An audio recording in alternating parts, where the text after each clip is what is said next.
नमस्कार साथियों, हंस वाहिनी के यूट्यूब चैनल पर आप सभी लोगों का हार्दिक स्वागत है। साथियों, आज अपन भारत भ्रमण में एक महत्वपूर्ण राज्य का भ्रमण करने वाले मित्रों, तो आप लोग पूरी तरह से तैयार हो गए होंगे। तो अपन लोग शुरू करते हैं अपने राज्य का भ्रमण। और आज का अपना राज्य है केरल। आज का अपना राज्य कौन सा है? केरल है साथियों।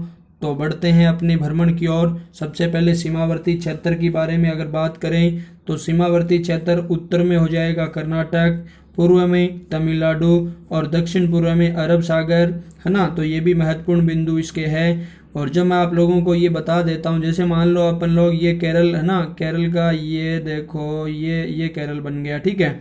तो इस केरल के अपन इस और यहाँ से लेकर यहाँ तक तो ये कर्नाटक है ही, ठीक है। और ये वाला भाग है, अब इधर इधर ये जो क्षेत्र है यहाँ वाला, ये किसका हो जाएगा? तमिलनाडु का हो जाएगा। और ये अरब सागर है ही। तो हम कहने का मतलब चारों ओर की स्थिति हमने जान ली है।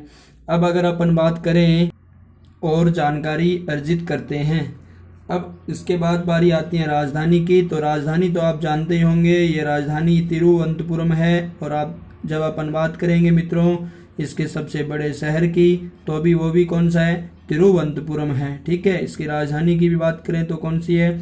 तिरुवनंतपुरम है। अगर अपन बात करें इसके बड़े शहर की, तो वो भी कौन सा है? वह भी तिरुवनंतपुरम है। अब अगर अपन इससे भी आगे निकलना चाहें मित्रों, तो मुख्यमंत्री की बात आती है। तो मुख्यमंत्री तो आप पहले से भी जानते होंगे, है ना। पिनरई विजयन, हमने कई बार इनकी चर्चा कर चुके हैं। अपनी करंट जीके वाली जो कक्षा है लगातार चलती है, उसमें हमने इसके बारे में चर्चा की है। राज्यपाल की जब बात करेंगे, यानी इस क्षेत्र का राज्यपाल भी है ना। और राज्यपाल आप लोग जानते हो, राज्य का एक तरीके से संवैधानिक प्रमुख वो होता है। तो राज्यपाल है केरल के आरिफ मोहम्मद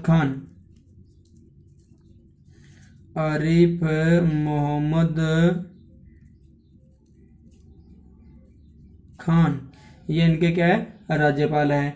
अब अपन बात करते हैं मित्रों इससे भी आगे, अगर गठन की बात करें कि इस राज्य का गठन कब हुआ, तो गठन से संबंधित अपने पास बिंदु आएगा। तो वो आएगा कौन सा? 1 नवंबर 1956, 1 नवंबर 1956, 1 नवंबर 1956 देशी रियासतों का एकीकरण हुआ था। तो आप वो भी जानते होंगे, हमारे यहाँ राजस्थान का पूर्ण एकीकरण 1 नवंबर 1956 को हुआ था। अब अपन बात करते हैं मित्रों राजभाषा की। गठन की बात हमने कर ली है, तो अब बात करते हैं किसकी? राजभाषा से संबंधित प्रावधान की। तो राजभाषा की अगर अपन बात करें मित्रों कि इस क्षेत्र की राजभाषा कौन सी है, तो आपको याद होगा, जैसे हमने कल कर्नाटक के बारे में कन्नड़ राजभाषा पढ़ी थी हमने। तो यहाँ जो अपना ये जो क्षेत्र है कौन सा? केरल। तो केरल की जो राजभाषा है वो है मलयालम। ध्यान देना भाई, केरल की राजभाषा कौन सी है? मलयालम। और आपको मैंने बताया था एक दिन, ये द्रविड़ भाषा परिवार है ना। द्रविड़ भाषा परिवार की भाषा है। मैंने आप लोगों को एक अच्छी तरह से बताया हुआ है कि द्रविड़ भाषा जो परिवार है ना, इसके चार है ना, कितनी भाषा है? 4 भाषा है ना, मैंने आपको बताई थी। तमिल, तेलुगु, मलयालम एवं कर्नाटक, ठीक है। ये द्रविड़ भाषा परिवार है। तो ये तमिल, तेलुगु, मलयालम, कन्नड़ हमारे दक्षिण भारत की भाषा है। तो इनके बारे में तो हमें अध्ययन करना ही होता है। तो यहाँ हमने कन्नड़ को तो पढ़ लिया कल कर्नाटक में, और मलयालम कहाँ पर है? अभी हमने ये बात कर ली है। कहाँ पर भाई? मलयालम अपने केरल में। और जब ये 2 और बचेगी, एक तो बच जाएगी अपने पास तेलुगु, तमिलनाडु, है ना। तेलुगु और अपने पास कौन सी बच गई? तमिल। तो तमिल तमिलनाडु में हो गई, और तेलुगु अपन बात करेंगे आंध्र प्रदेश की भाषा, ठीक है, राजभाषा होगी।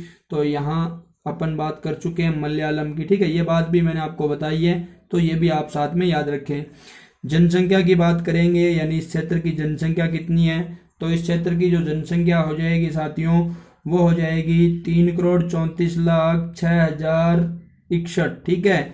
तो ऐसे आप लोग लिख सकते हो 3,34,06,061, ठीक है। 3,34,06,061। तो आप बड़ा बड़ा आंकड़ा याद कर लेना, 3,34,00,000 यहाँ की क्या है? जनसंख्या है। और जब अपन बात करेंगे मित्रों यहाँ के क्षेत्रफल की, तो क्षेत्रफल बहुत बड़ा तो नहीं है, लेकिन फिर भी 38,863 है।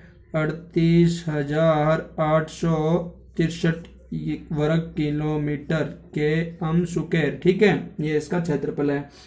अब साथियों और महत्वपूर्ण बिंदु की अगर अपन चर्चा करें जिले की, यानी इस क्षेत्र के, यानी यहाँ इस राज्य में कि कुल कितने जिले हैं, तो 14 जिले हैं भाई। कुल कितने जिले हैं, 14 जिले हैं। तो ये बात आपको याद रखनी है, यानी कि केरल में कुल कितने जिले हैं, 14 जिले हैं, ठीक है। इसी प्रकार इसके अपन उच्च न्यायालय की बात करें, किसकी, उच्च न्यायालय की, तो मित्रों उच्च न्यायालय हो जाएगा इसका, आप लोग अच्छी तरह से जानते होंगे कि अगर अपन बात करें केरल के उच्च न्यायालयों की तो अपना उत्तर क्या आ जाएगा, कोच्चि। क्या आ जाएगा, कोच्चि उच्च न्यायालय है यहाँ, हाई कोर्ट। और जब अपन बात करेंगे इसके वर्तमान यानी प्रेजेंट टाइम में इसके जो न्यायाधीश है वो कौन है, तो वो है a money Kumar, a money Kumar. ये इसके क्या है वर्तमान में, है ना, मुख्य न्यायाधीश है। अब अपन बात करते हैं मित्रों इस बिंदु से आगे निकल कर भी, है ना, इससे आगे क्या है, अपने पास वही बिंदु है जो हर रोज की तरह हम पढ़ते हैं। तो अब अपन बात करेंगे इसके प्रमुख सीटें, यानी कि इस क्षेत्र में, यानी अपने विधानसभा व राज्यसभा से संबंधित और लोकसभा से संबंधित कुल कितनी सीटें हैं। तो जब अपन बात करेंगे सबसे पहले लोकसभा की, तो मित्रों लोकसभा में यहाँ पर सीटें हैं कुल 20। कितनी सीटें हैं, 20 सीटें हैं। राज्यसभा की सीटों की अगर बात करें साथियों तो 9 है। कितनी सीटें हैं, 9। और जब अपन विधानसभा में सीटों की बात करें तो कुल 140 विधानसभा सीटें हैं केरल में, है ना। और आपको मैंने बता दिया कि इस विधानसभा के, है ना, एक यहाँ के मुख्यमंत्री कौन है, तो वो हमने बात कर ली है, पिनरई विजयन, ठीक है। तो ये बात भी आप लोग याद रख लेना, और याद हो ही गई आप लोगों को, ऐसी मैं आशा करता हूँ। अब जब अपन बात करेंगे मित्रों सीटों से, हो गई लोकसभा की कितनी, 20 सीटें, और राज्यसभा की कितनी, 9 सीटें, और विधानसभा की कितनी, 140। ये लोकसभा और राज्यसभा तो अपने किसका अंग है, संसद का अंग है। और ये जो विधानसभा क्या होता है, विधानमंडल, है ना, विधानमंडल। और मैंने आप लोगों को ये भी बताया था कि विधानमंडल का एक और सदन होता है, और वो कौन सा होता है, विधान परिषद। लेकिन ध्यान दे लेना विधान परिषद इसका नहीं है, यानी इस राज्य में विधान परिषद नहीं है, जैसे हमने कल पढ़ा कर्नाटक में वहाँ था। तो ये बात भी आप लोगों को याद अपने आप ही हो जाएगी। तो ये भी ध्यान दे लेना, विधानसभा और संसद के 2 सदन ये हो गए, लोकसभा और राज्यसभा। लोकसभा क्या होता है, निम्न सदन होता है, राज्यसभा उच्च सदन होता है, विधानसभा निम्न सदन, विधान परिषद उच्च सदन। और ये, है ना, एक तरीके से इसे सताई भी कहा जाता है, क्योंकि राज्यसभा कभी भंग नहीं होती और विधान परिषद भी भंग नहीं होती, क्योंकि राज्यसभा के अंदर सदस्य, राज्यसभा खुद स्थायी होती है, लेकिन इसके जो सदस्य हैं वो प्रति यानी 6 वर्ष बाद में रिटायरमेंट होते रहते हैं, है ना, एक तरीके से। तो ये भी आप लोग ध्यान रख लेना, ठीक है मित्रों। अब अपन बात करते हैं किसकी, यानी अपने अगले एक और महत्वपूर्ण बिंदु की, और वो बिंदु हमारे सामने आ गया है राजकीय चिन्ह से संबंधित। तो सबसे पहले पशु की बात करते हैं, यानी अपन राजकीय पशु की बात करें किसके, केरल के, तो हाथी होगा राजकीय पशु, क्या होगा, हाथी, है ना, भारतीय हाथी। अगर अपन बात करें पक्षी की तो वो हो जाएगा, ध्यान देना, हॉर्नबिल। क्या हो जाएगा, हॉर्नबिल। अगर आप लोगों ने 10वीं कक्षा में एक बुक लगती है हॉर्नबिल नाम की अंग्रेजी में, तो आपने सुनी होगी हॉर्नबिल, ठीक है। तो ये यहाँ का क्या है, पक्षी है, ग्रेट, इस मतलब अपने दृष्टि से इसे पुकारते हैं कि ग्रेट इंडियन हॉर्नबिल, ठीक है। तो ये यहाँ का पक्षी है केरल का।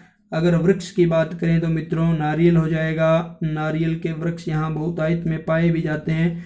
और अगर पुष्प की बात करें अपन, किसके पुष्प की, यानी केरल के पुष्प की, तो उसका नाम भी आपको याद रखना है, कनिकोने।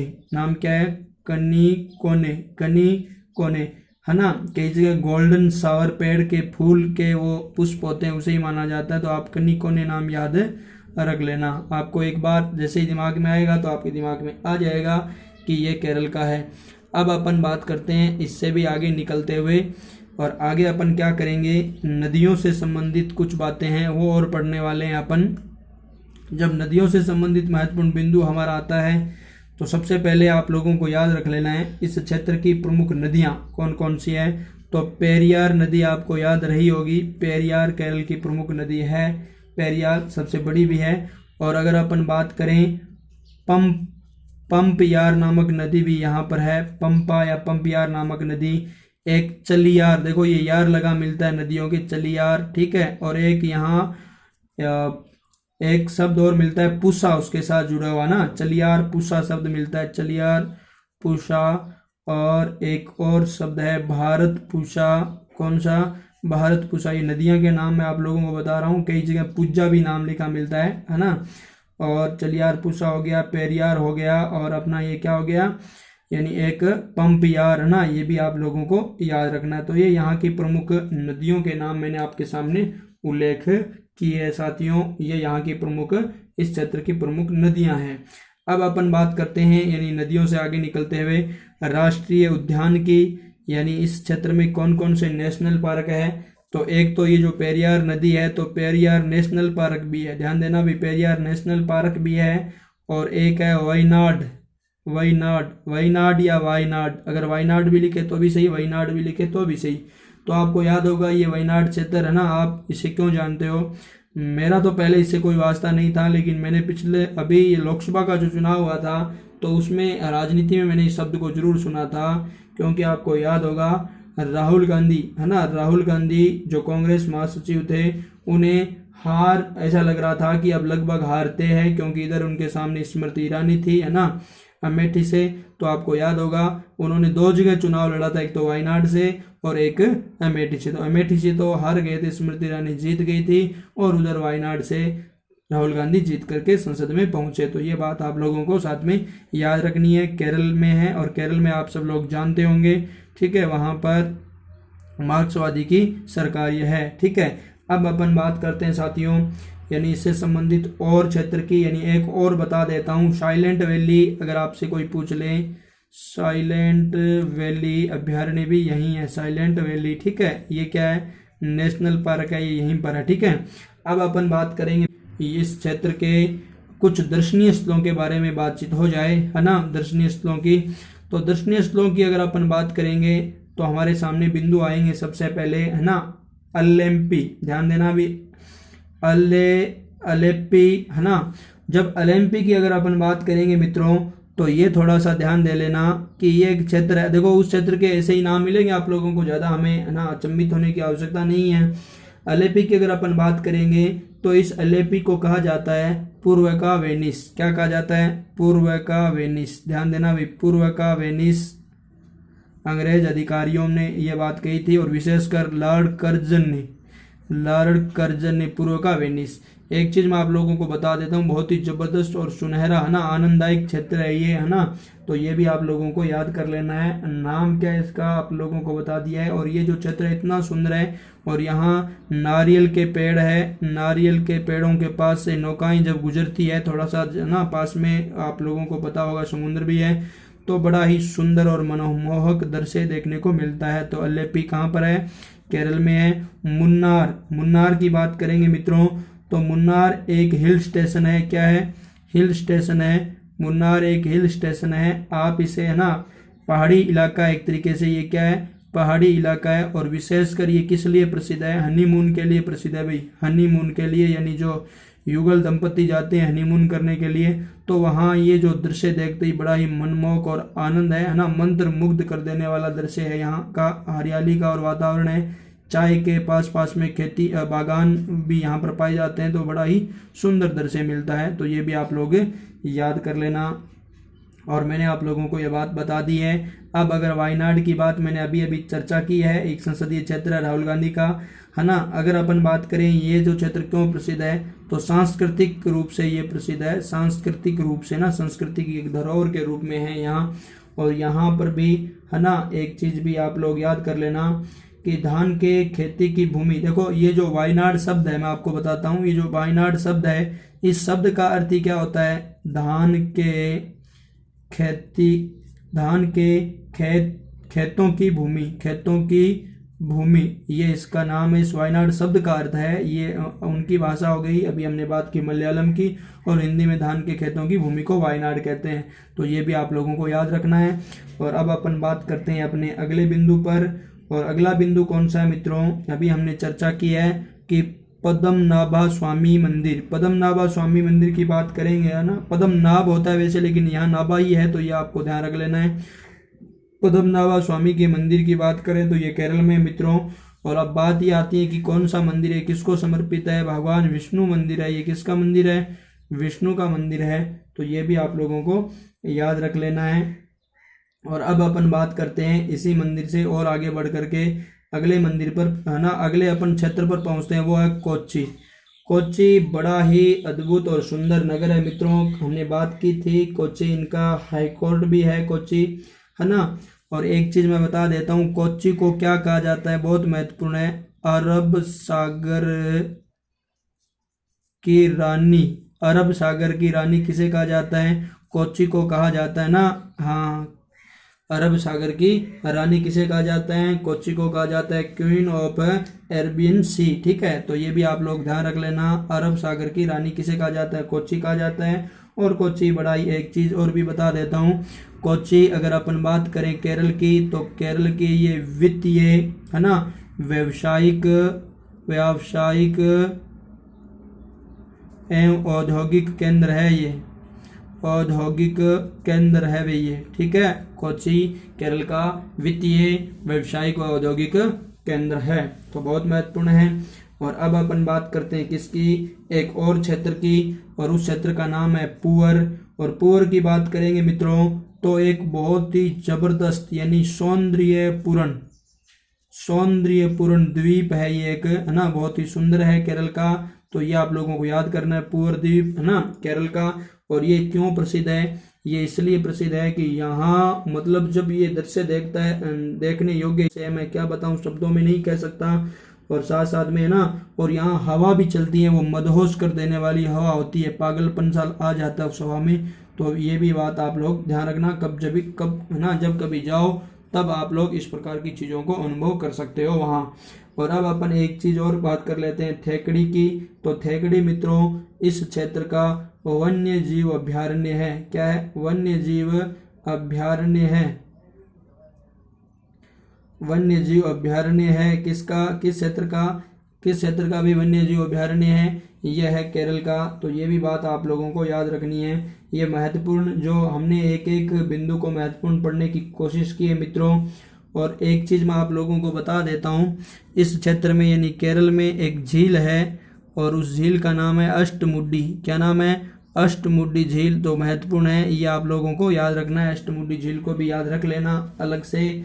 और समय हमने बात की है। और कुछ लोग ये बताते हैं कि ये जो है ना, इसको बसाने वाला, कौन करने वाले, परशुराम जी, उधर भी हमने पढ़ा था और उधर भी पढ़ रहे हैं।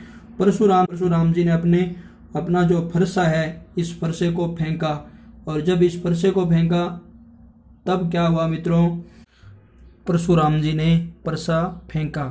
तो कहते हैं कि इस परसा से ये जो समुद्र है, समुद्र से ये जो स्थान है, ये जो स्थल भाग ऊपर उठा। तो कहते हैं ये मतलब आप लोग, ये एक तरीके से प्रचलित बातें हैं किंवदंती, तो उस पर भी आप लोगों को ध्यान, वैसे तो कोई इसमें याद रखने वाली कोई बात नहीं है, लेकिन फिर भी आप लोगों को जैसे कोई पता होती है तो ठीक है। अब अपन बात करते हैं, यानी इससे संबंधित कुछ और तथ्य भी मैं आप लोगों को बता देता हूँ कि अगर एक कुछ और फैक्ट है, जैसे अपन बात करें मित्रों लिंगानुपात में, तो ये बहुत ही महत्वपूर्ण है ना। स्त्रियों की जो संख्या है यहाँ पर, वो पुरुषों के मुकाबले ना, पुरुष कितने हैं 1000, तो उससे भी अधिक यहाँ पर स्त्रियां हैं। तो ये बहुत महत्वपूर्ण बात है, ध्यान रखना। लिंगानुपात में ये इस प्रकार की स्थिति है, 1000 पुरुष है तो स्त्रियों की संख्या कितनी है, 1084। ठीक है, तो ये भी आप लोग ध्यान रख लेना। साथ में मित्रों भारत में साक्षरता की दृष्टि से भी ये उच्चतम स्तर पर है, साक्षरता। ठीक है, तो साक्षरता में भी यानी उच्चतर स्तर पर कौन सा राज्य है, केरल है। तो आप लोगों को ये भी याद रखना है। साथ में मैं एक तथ्य इसके बारे में और बता देता हूँ आपको चलते चलते, कि अगर अपन बात करें साथियों इस क्षेत्र की, तो विज्ञापनों के अंदर इस क्षेत्र को कहा जाता है, इस क्षेत्र का एक उपनाम भी दिया गया, वो है ईश्वर का अपना घर।